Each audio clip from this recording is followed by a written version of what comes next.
नमस्कार, मेरा देश मेरा प्रदेश न्यूज देख रहे हैं आप। मैं हूं आपके साथ भूमिका। खबर मांडव से। प्राचीन मांडव शहर के इतिहास के किस्से कहानियां आज भी यहां सुनाई देते हैं, जिसमें मांडव को एक भव्य शहर बताया जाता है, जहां की जनसंख्या उस समय में सबसे अधिक जनसंख्या वाला शहर की गिनती में आता था, जहां दूर दूर देश विदेशों के व्यापारी भी यहां व्यापार करने आते थे। उसी दौरान का मांडव शहर में प्रवेश शुल्क के साथ राजस्व भी जमा करवाया जाता था, जिसके गवाह आज मांडव किले के महत्वपूर्ण उत्तरी दिशा का प्रवेश द्वार, जिसे दिल्ली दरवाजे के नाम से जाना जाता है, ठीक वहीं आज भी मौजूद है राजस्व का कुआं, जहां पर राजस्व कर आने जाने वाले व्यापारियों से लेकर जमा किया जाता था और फिर इसे शाही खजाने में जमा करवाया जाता था। राजस्व का कुआं आज भी है सुरक्षित। समय के साथ साथ शहर तो वीरान हो गया, लेकिन वो कुआं जो कि प्रवेश करते समय राजस्व को जमा किया जाता था, वो आज भी मौजूद है। लेकिन काफी सालों से यह झाड़ियों और पेड़ों के बीच दब चुका था, जिसे मेरा देश मेरा प्रदेश न्यूज की टीम ने मांडव के शासकीय गाइड एवं जानकार धीरज चौधरी के साथ जाकर उस स्थान को साफ करवा कर देखा। गाइड धीरज चौधरी ने बताया कि यह कुआं एक बहुत बड़े मटके के समान है, जिसकी गहराई लगभग 12 से 15 फीट है और चौड़ाई लगभग 10 फुट के आसपास है। ऊपर से उसका मुंह गोल है। आज भी इसके अंदर के भाग में प्लास्टर भी सुरक्षित दिखाई देता है।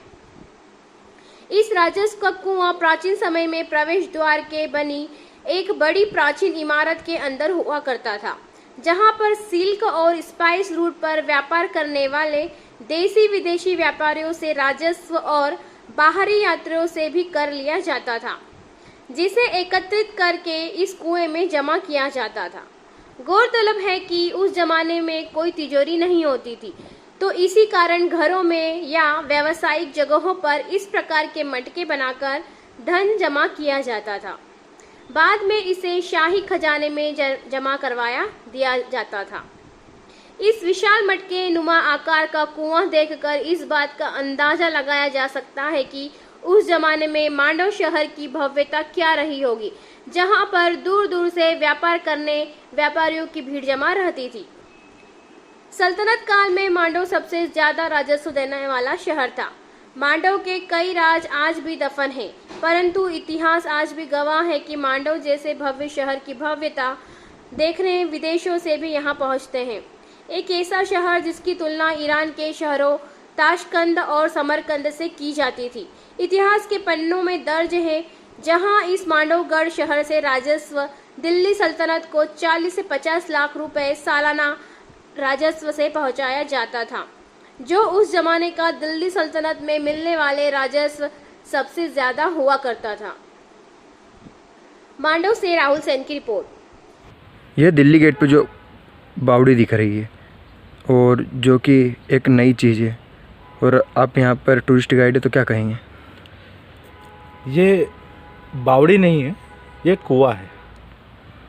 मेरे अनुभव के हिसाब से मैंने इसे नाम दिया राजस्व का कुआं। राजस्व का कुआं इसलिए क्योंकि दिल्ली दरवाज़ा जो मांडू में प्राचीन समय में इंटर करने के लिए मेन गेट हुआ करता था, जहाँ से सभी लोगों को की एंट्री होती थी। तो यहाँ एंट्री करते समय लोगों को एक कर जमा करना होता था, प्रवेश शुल्क। जो बाहरी लोग देश विदेश से जो व्यापार करने या घूमने आते थे, उन लोगों को यहाँ एक कर जमा करना होता था। उस कर को इकट्ठा कर इसमें रखा जाता था। आप देखेंगे कि ये जो कुआं है, ये राजस्व का कुआं है। ये मटका नुमा बना हुआ है, काफ़ी बड़ा है, 15 फीट गहरा और लगभग 12-13 फीट चौड़ा है ये। तो ये कुआं राजस्व इकट्ठा करने के लिए बनाया गया था, क्योंकि पुराने समय में इतना बड़ा कुआं घर के अंदर कोई नहीं रखता था। पानी पीने के लिए, पानी के लिए हौद बनाए जाते थे। और ये मांडू इतना बड़ा शहर हुआ करता था उस ज़माने में कि यहाँ पे जो राजस्व इतना होता था कि उसको व्यापार इतना था कि उसके लिए इतना बड़े क्वांटिटी का एक कुआं बनाया गया था। यहाँ पर और कुछ नई चीज़ें जो अभी तक दिखाई नहीं दी?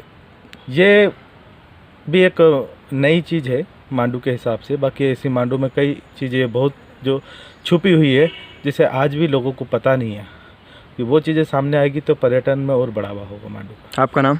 धीरज चौधरी।